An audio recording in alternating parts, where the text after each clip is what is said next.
ನಮಸ್ಕಾರ ಸ್ನೇಹಿತರೆ, ಉಪಯುಕ್ತ ಮಾಹಿತಿ ಚಾನಲ್ಗೆ ಸ್ವಾಗತ. ದಿನದಲ್ಲಿ ಒಂದು ಬಾರಿ ಸ್ವಲ್ಪ ಬಿಸಿಲು ಹೆಚ್ಚಾದರೆ ನಮಗೆ ಸಹಿಸಲು ಸಾಧ್ಯವಾಗುವುದಿಲ್ಲ. ದಿವಸಕ್ಕೊಮ್ಮೆ 6 ರಿಂದ 7 ಬಾರಿ ಆದರೂ ನೀರು ಕುಡಿಯುತ್ತಲೇ ಇರಬೇಕಾಗುತ್ತದೆ. ಸರಿಯಾದ ನೀರು ಸೂರು ಇರದಿದ್ದರೆ ಆ ವ್ಯಕ್ತಿ ಒಂದೇ ದಿನಕ್ಕೆ ಸುಸ್ತಾಗುತ್ತಾನೆ.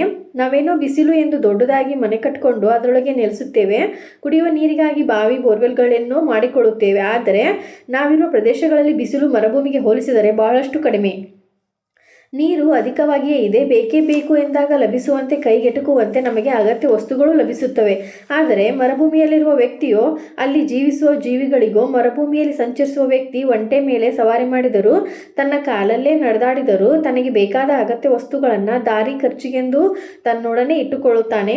ಸೂರ್ಯನ ಶಾಖವನ್ನು ತಡೆಯಲು ತನಗೆ ಬೇಕಾದಲ್ಲಿ ಟೆಂಟ್ಗಳನ್ನು ಹಾಕಿಕೊಳ್ಳುತ್ತಾನೆ. ಆದರೆ ಮರುಭೂಮಿಯಲ್ಲಿ ವಾಸಿಸುವ ಪ್ರಾಣಿಗಳು ಹೇಗೆ ವರ್ಷವಿಡೀ ಆ ಸುಡು ಬಿಸಿಲು ಶಾಖವನ್ನು ಸಹಿಸಿಕೊಂಡು ಅಲ್ಲಿಯೇ ನೆಲೆಸಿವೆ? ಅವುಗಳಿಗೆ ರಾತ್ರಿ ಹೊತ್ತಲ್ಲಿ ಕೊರೆಯುವ ಚಳಿಯಲ್ಲಿ ನಡುಕ ಉಂಟಾಗುವುದಿಲ್ಲವೇ? ಪ್ರಾಣಿಗಳು ಚಳಿ ಮತ್ತು ಸೆಕೆಯನ್ನು ಹೇಗೆ ಸಮವಾಗಿ ಸಂಭಾಳಿಸುತ್ತವೆ? ಅಷ್ಟಕ್ಕೂ ಅಲ್ಲಿ ನೆಲೆಸುವ ಪ್ರಾಣಿಗಳಾದರೂ ಯಾವುವು? ಅವುಗಳಿಗೆ ಬೇಕಾದ ಆಹಾರವಾದರೂ ಹೇಗೆ, ಎಲ್ಲಿಂದ ಲಭಿಸುತ್ತದೆ? ತಮ್ಮನ್ನು ತಾವು ರಕ್ಷಿಸಿಕೊಳ್ಳಲು ಏನು ಮಾಡುತ್ತವೆ ಎಂಬೆಲ್ಲ ಪ್ರಶ್ನೆಗಳು. ಆ ಪ್ರಶ್ನೆಗಳಿಗೆ ಉತ್ತರ: ಮರುಭೂಮಿಯಲ್ಲಿ ಹಲವು ಪ್ರಾಣಿಗಳು ಜೀವಿಸುತ್ತವೆ. ಇವುಗಳು ಸಾಮಾನ್ಯ ಜೀವಿಗಳಿಗಿಂತ ವಿಶಿಷ್ಟವಾಗಿದೆ. ಅವುಗಳ ದೇಹದ ಪ್ರಕೃತಿಯು ಅಲ್ಲಿನ ವಾತಾವರಣಕ್ಕೆ ಬೇಕಾದಂತೆ ಹೊಂದಿಕೊಂಡಿರುತ್ತದೆ. ಜೊತೆಗೆ ಅವುಗಳು ಮರುಭೂಮಿಯ ಸುಡು ಬಿಸಿಲಿಗೆ ಹಾಗೂ ಮರಗಟ್ಟುವ ಚಳಿಯಲ್ಲಿ ಹೇಗೆ ಜೀವಿಸಬೇಕೆಂಬ ದಾರಿ ಕೂಡ ಕಂಡುಕೊಂಡಿರುತ್ತದೆ.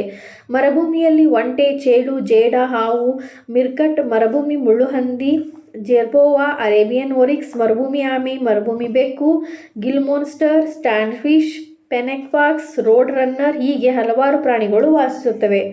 ಈ ಪ್ರಾಣಿಗಳಲ್ಲಿದೆ ನೀರು ಸಂಗ್ರಹಿಸುವಷ್ಟು ಸಾಮರ್ಥ್ಯ. ಇಂತಹ ಸ್ಥಳಗಳಲ್ಲಿ ಜೀವಿಸುವ ಪ್ರಾಣಿಗಳು ಹಗಲು ಹೊತ್ತಿನಲ್ಲಿ ಸೂರ್ಯನ ಶಾಖದಿಂದ ರಕ್ಷಣೆ ಪಡೆದುಕೊಳ್ಳಲು ನೆರಳಿಗಾಗಿ ಬಿಲಗಳಾಗಿದ್ದು ಅದರೊಳಗೆ ವಾಸಿಸುತ್ತವೆ. ಇವುಗಳು ಹಗಲಿನ ಬಿಸಿಲಿನಿಂದ ತಪ್ಪಿಸಿಕೊಳ್ಳುವ ಸಲುವಾಗಿ ಬಿಸಿಲು ಕಡಿಮೆಯಾದ ಮೇಲೆ ರಾತ್ರಿ ತಂಪು ಹೊತ್ತಲ್ಲಿ ಬಹಳಷ್ಟು ಸಕ್ರಿಯವಾಗಿರುತ್ತದೆ. ಇದೇ ಸಮಯದಲ್ಲಿ ತನ್ನ ಆಹಾರ ಹುಡುಕುತ್ತವೆ. ಇಲ್ಲಿ ವಾಸಿಸುವ ಪ್ರಾಣಿಗಳ ದೇಹ ಪ್ರಕೃತಿಯು ನೀರು ಹಿಡಿದಿಟ್ಟುಕೊಳ್ಳುವಲ್ಲಿ ಬಹಳಷ್ಟು ಸಹಕಾರಿಯಾಗಿದೆ. ಅದು ಅಲ್ಲದೆ ಅವುಗಳು ಸೇವಿಸುವ ಆಹಾರದಿಂದ ಬಹಳಷ್ಟು ನೀರಿನ ಅಂಶ ದೇಹ ಸೇರುವುದರಿಂದ ಪದೇ ಪದೇ ನೀರು ಕುಡಿಯಬೇಕೆಂದಿಲ್ಲ. ಪ್ರಾಣಿಗಳ ದೇಹ ಸಂರಚನೆ ವಿಶಿಷ್ಟ ಹೇಗಿರುತ್ತೆ ಅಂದರೆ, ಕೆಲವು ಪ್ರಾಣಿಗಳಿಗೆ ಬಿಸಿಲಿನ ಶಾಖ ಪಡೆದುಕೊಳ್ಳಲು ಉದ್ದವಾದ ಅಥವಾ ಅಗಲವಾದ ಕಿವಿಗಳು, ದೊಡ್ಡ ಗಾತ್ರದ ಪಂಜಗಳಂತಹ ದೇಹ ಲಕ್ಷಣಗಳನ್ನು ಹೊಂದಿವೆ.